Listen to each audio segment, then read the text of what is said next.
Walang kaalam-alam si Tyrone at si Jasmine o Lavender Fields na sinundan sila ni Harry at kinuhaan ng video at tinawagan si Iris na magkasama pa rin ang dalawa na mukhang may napaka-importanting pinag-uusapan at ipinadala ni Harry ang nakuhang video dito sa kay Iris.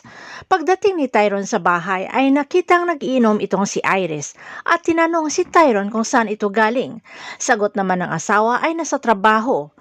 Nang nakatulog na si Tyrone ay tiningnan ulit ni Iris ang video na pinadala ni Harry at labis na nasaktan itong si Iris na nakita na magkasama pala sila Lavender at Tyrone at hindi ito galing sa trabaho na para bagang matagal na magkakilala ang dalawa, Tyrone at Lavender. Habang si Ian naman ay inireport din ang narinig sa usapan nila Ma'am Aster Fields at Ma'am Lavender na sinabi ni Ma'am Aster na napakalaking sugal pero dapat gawin. Sa narinig ni Patrick ay alam na niluloko lang sila ni Aster Fields at Lavender Fields at magkasabwat pa rin sila at kailangan niya umano isumbong ito kay Sir niya Vito. Sa narinig ni Ian ay biglang natakot na may masamang mangyari sa dalawa niyang amo. Pero ayon kay Patrick, siya na lamang ang bahala at hindi niya pinakinggan ang sasabihin ni Ian at ibinaba na ang telepono. At tama nga ang hinala ni Ian dahil sinundan ni Harry si Aster Fields at natukoy ang safe house na pinagtataguan nila. Ang hindi nila alam ni Ma'am Aster na may private army si Vito na nakaantay sa labas ng bahay at nagaantay lang ng utos. Habang si Agent Fernandez naman ay natatakot sa kaligtasan ni Lavender ay sinamahan niya ito sa bahay ni Ma'am Aster Fields.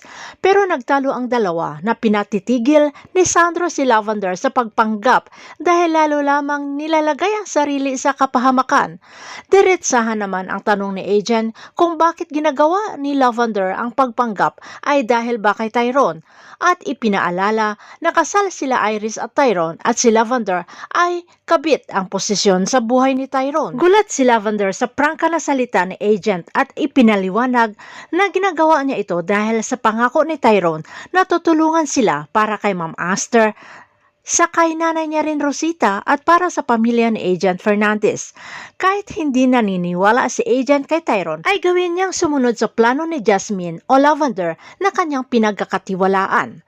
Samantala, ipinakita ni Agent Fernandez ang nakuhang info tungkol kay Harry na dati pa lang nasa military ito nagtatrabaho na na-assign sa artillery at dating kaaway ni General Vito noon nang nasa serbisyo pa at nang lumabas ng serbisyo ay itinuloy ang negosyo at si Harry umano ang number 1 na pinagkatiwalaan ni Vito kaya dapat alamin ni Lavender ang galaw ni Harry kung saan nila inilipat ang produksyon ng iligal na armas.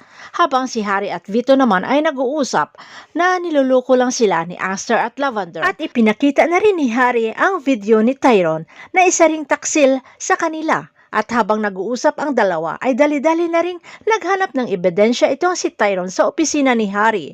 Nakuhaan niya ng mga larawan ang napakahalagang dokumento pero nabasag niya ang picture frame ng family ni Harry at nakita iyon ni Harry at alam ang nangyari kung anong ginagawa ni Tyrone sa kanyang opisina. Agad namang sinabi ni Harry kay Tyrone na pinatatawag siya umano ni Sir niya Vito. Mapapaniwala pa kaya ni Tyrone si Vittorio Benavides gayong alam na nila na isa siyang taksil sa kanyang pamilya? Abangan na lang natin ang susunod na episode dito sa Lavender Fields.